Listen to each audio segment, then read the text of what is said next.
Endings carry a lot of emotion in them. Whether good or bad, they are the culmination of something. And because of that, there's a lot of pressure on them to be perfect, to bookend everything while dotting all of the I's and crossing all of the T's.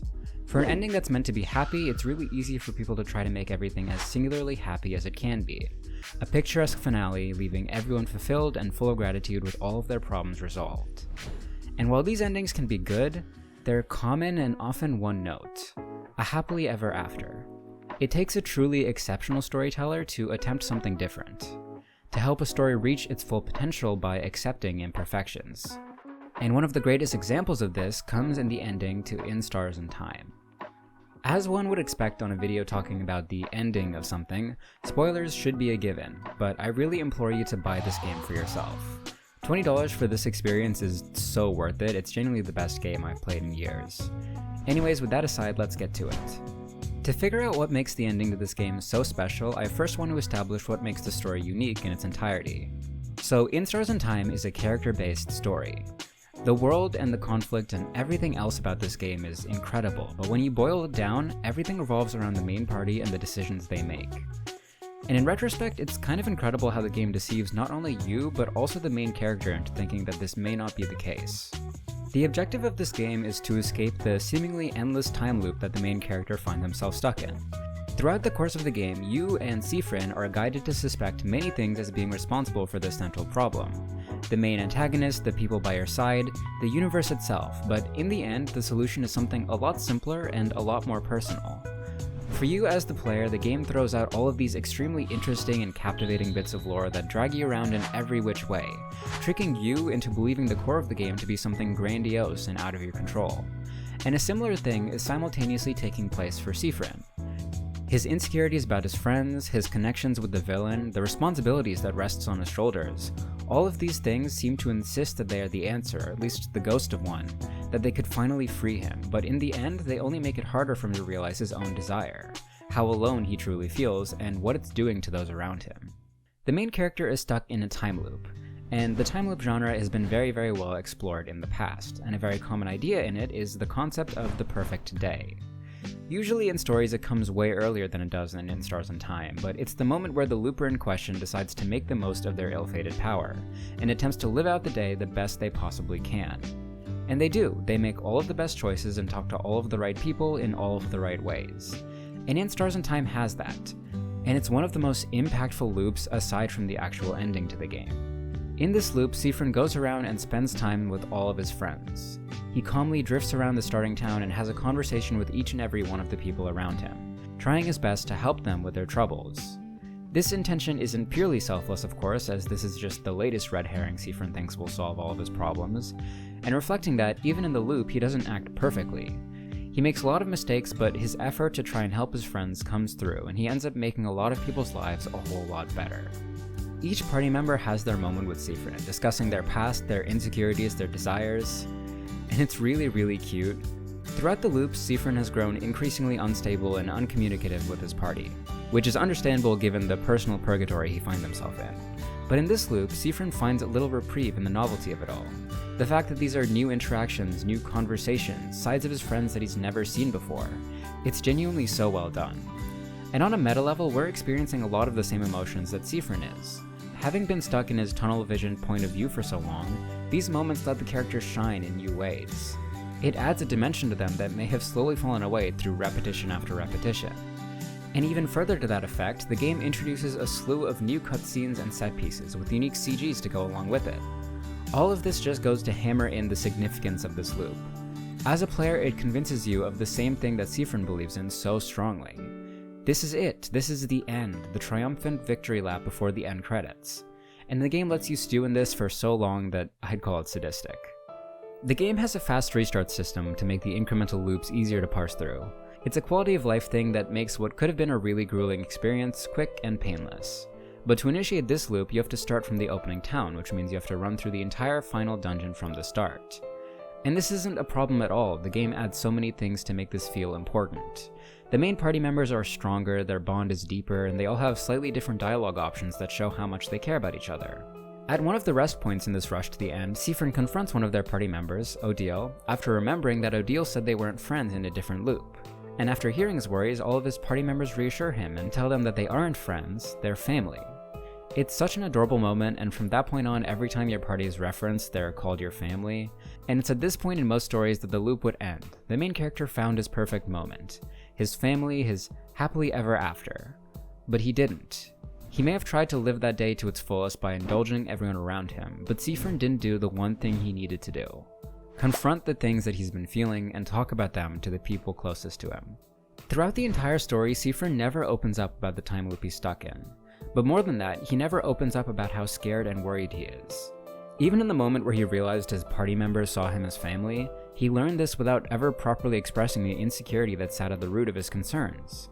And so, when he beats the final boss and makes it to the end of the game, he fails. He loops back again. In his own words, the power of love wasn't the answer. But he was wrong.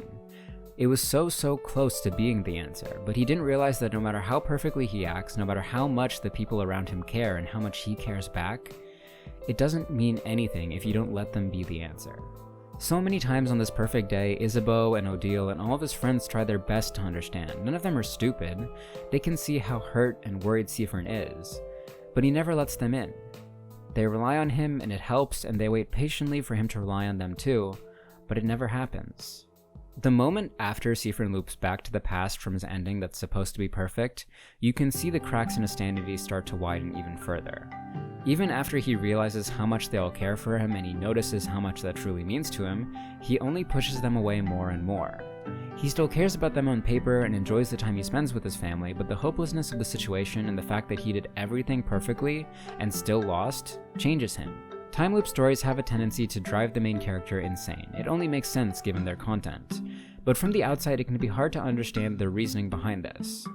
Some people would think of this ability as a gift, to repeat the same day over and over ad infinitum. But In Stars and Time uniquely makes this spiral incredibly understandable.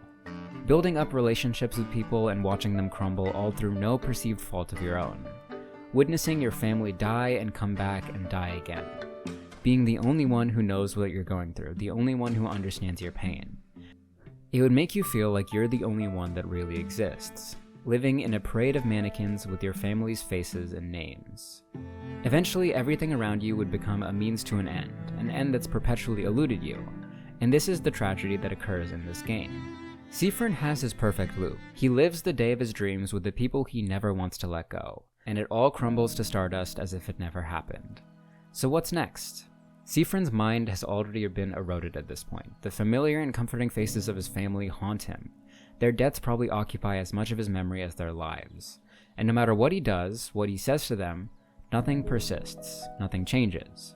And so, Siffrin becomes a pragmatist, an ugly one. He puts the goals of escaping the time loop before anything else, because in his mind, it's only when he's free that his family can be real again. It's only when he's free that he can talk to them and care for them and have it all mean something. And so, pragmatically, Siffrin makes a choice. In the perfect time loop I described before, each of the party members gains a unique and special skill due to the time that Siffrin spends with them in the starting town. These skills are super strong and are a huge help in defeating the final boss and making sure everyone reaches the end. Although this doesn't exactly mean the most for Siffrin, just a different loop point for him. But Siffrin decides that these skills are worth putting in the effort to get, and so he tries to go through the motions of his perfect day again with the people that he cares about more than anything. This sequence is one of the hardest to watch in an uncomfortably well-written way. Siffrin knows the way that these special moments went before. He's lived them, offering Mirabelle advice, lending Odile an ear, encouraging Bonnie to overcome his fears, and spending a night with Isabeau under the stars. All of these moments were so natural and so wondrous in that loop. But at this point, Siffrin isn't able to live them naturally. He can't stand to be stuck there any longer, so he tries his best to expedite things.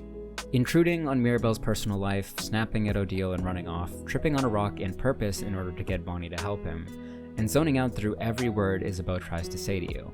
Siffrin isn't a bad person, but he ends up attempting to manipulate his friends into recreating those special moments with him, to a terrible and heart-wrenching effect. Siffrin runs off and eventually overhears his family talking about his erratic behavior, brainstorming what to do and wondering whether they should even bring him on their final quest. So preemptively, Siffrin runs into the final dungeon by himself, resolute that he can win without their help. He makes his way through the entire 3-level castle and faces the final boss, all by himself, convinced that his friends hate him. By all means, this is the darkest loop. This is the most mirthless, joyless run through this game that both you and Seafern have ever had. A part of me playing this couldn't wait to start over so I could live in a different world where those awful scenes hadn't been reality. But just as I was thinking that I may get my wish, as Seafern is about to die to the final boss, his party members show up. They help him defeat the king and make it through to the end. They give their all to save him. The game progresses, and I won't go through every detail so you can still have a chance to experience it yourself, but this is the final loop. This is the one where Seafern finally confronts his fear of losing his friends, where he finally accepts that the one keeping him here this entire time was him and him alone. It's the moment where everything is resolved, where the main character finally achieves his game-long desire. And it's flawed. Seafern messes up so badly in this loop. He manipulates and mistreats his friends, all for something that would have been fixed if he just talked to them and let them listen. This is the ending to the game, the true ending, the one you're trying to grasp at the entire time. And it's flawed. It's intentionally and artfully flawed. I think this style of ending is incredibly underutilized and underappreciated, and I'm going to try to convince you of that by highlighting how strong this ending is because of its flaws. So first off, when I say flawed, I don't mean wrong or mistaken. I'm talking about intentional defects, like character flaws. A character that's perfect and makes no mistakes is boring and unrealistic, and in the same way, I think that logic applies to endings too. Having gone through the ending to the story already, I'm sure most of you already know the flaws that I'm talking about, but I'll reiterate them here since I know that was already a lot of information. The asterisk on this ending is that Seafern's worst, most selfish loop, the one where he manipulates his friends and almost alienates himself to them entirely, is the one in which he finally escapes the time loop. If he had figured out a way to escape the loops before, on the day where he bonded with his family and had the most sweet, wholesome moments with them, that would have been a very different ending with a very different message. But instead the developer chose to put the ending here, after the only day that made the time loop seem like a better alternative. So the big question is why? Why would you frame the ending like this? And why would I say that it's better? The same resolution could have come without the apologies and the awkwardness and the bad memories that exist in this loop. Well, that's exactly the point. The whole through line of the story is about Seafern's desire to stay with his friends and his simultaneous fear of communicating with them and letting them help him. As I said earlier, this is the sticking point throughout the entire story. It's the big, ugly character defect that Seafern has to confront, and so, no matter how perfect he acts and how much he tries to help his friends, it doesn't get him anything because he's missing the point. It's not about finding some obscure way to beat the boss or getting your teammates to trust you. You have to trust them. You have to let them in. At least in my presumptuous words, that's what the game is trying to convey. And that message would have been so much more muddled if the game ended any differently. Hypothetically, if the story had concluded on that perfect loop, what kind of message would that convey? Even if Seafern found his way to the answer of communication, I think the takeaway would be significantly different. It would give the idea that you have to be perfect, you have to go out of your way to show affection for people and make them feel cared about, and then when you finally get to a point where you can open up to them, you'll be all the better for it. That is immoral, but I think it's a far worse one than the game actually has. Since Seafern's moment of honesty and transparency comes after a long day of hurting his teammates and himself in the process, it gives a very different, more complex message. Instead of a one-note feel-good ending where everything goes perfect, In Stars and Time shows that you can be flawed. You can mess up and hurt the people you care about, and maybe they won't forgive you. They have every right not to. But you should be open with them. You should talk about your problems and be candid and let them decide where to go from there. You shouldn't hide and keep things to yourself when there's people that love you and want to help. Maybe I'm biased, but isn't that just a much more interesting message than something or the other about the power of friendship? One is a good ending and the other is a perfect one, and all of that difference comes in the flaws In Stars and Time lets itself has.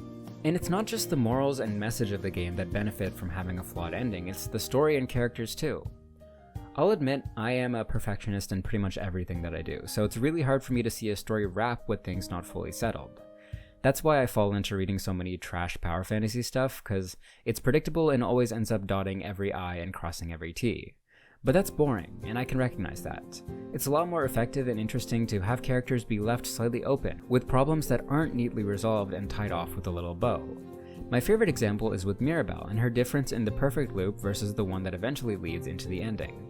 I'd say that Mirabelle is one of my favorite characters, but honestly, it's a 5-person cast and they're all my favorites, so that really doesn't mean that much. I do think that she is the most interesting side story, which becomes her focus when Seafern eventually spends time with her. She is a devout follower of the religion of change, an incredibly well-written fictional religion centered around the core tenets of growth and self-improvement. Being very proactive in her following of the change god, she thinks that getting a bond, a relationship, would help her grow more as a person and help her embody more of the ideals of change. However, she's Arrow Ace, which means that she's really grossed out by the idea of having relationships like that. Siffrin has a moment with her where they talk about how gross that stuff is, and the two of them bond over being Ace. It's a really cute moment, and it's really well written, and because of that interaction, Mirabelle is able to resolve some of her insecurities and be more confident in herself, all because of her conversation with Siffrin. That's how it goes in the perfect loop. On the other hand, in the last loop of the game, Siffrin totally overreaches and basically tries to resolve Mirabelle's problems without actually hearing her out, and just skips to the end, which understandably really ticks her off. Now, when you talk to all of your party members at the end, you get a lot of varying responses to your apology, but I just want to focus on Mirabelle's. When you apologize to her, she basically says that she's not had nearly enough time to process what happened, which, fair, and that she may be mad in the future, but no matter what, it's not going to change the fact that she cares about him, which is really sweet, and I like that that's her conclusion. But after that, Siffrin tries to tell her about the conversation that they had in the other loop, where she was able to resolve some of her anxiety. In response to this, Mirabelle fully shuts him down, saying that she doesn't want to know how things went in a different timeline because, spoilers. At first, this kind of irked the simple-minded perfectionist side of me, which was mourning the really cute scene they had together, but I realized that this was honestly so much more interesting. Like, yeah, I would also like to figure myself out rather than just being told the conclusion I came to in a different timeline. I don't want to follow some template for the perfect me. That's not real change, that's not genuine. The fact that Mirabelle chose this is really interesting and leads to a lot more potential future character growth. Obviously, I was still really sad that their moment of camaraderie was vanished into the ether, but even with this, the game had a lesson to teach. As the two are sitting together and chatting, they end up talking about being shy and not wanting to bother people with their problems. And they have a very similar, very precious exchange where they both relate to each other. And this time it goes even further, with Mirabelle and Siffrin agreeing to confide in each other no matter what. Things may not have gone perfectly. Siffrin may have lost out on a chance to have that conversation about relationships with Mirabelle, but that doesn't mean they can't still be friends or have other cute moments. It doesn't have to be perfect, but it can still mean so much. It can still be perfect in its own imperfect little ways. I hope that was reasonably digestible. I was trying to keep things vague because I love this game and I really couldn't recommend it enough, but there were still a lot of things to touch on and talk about.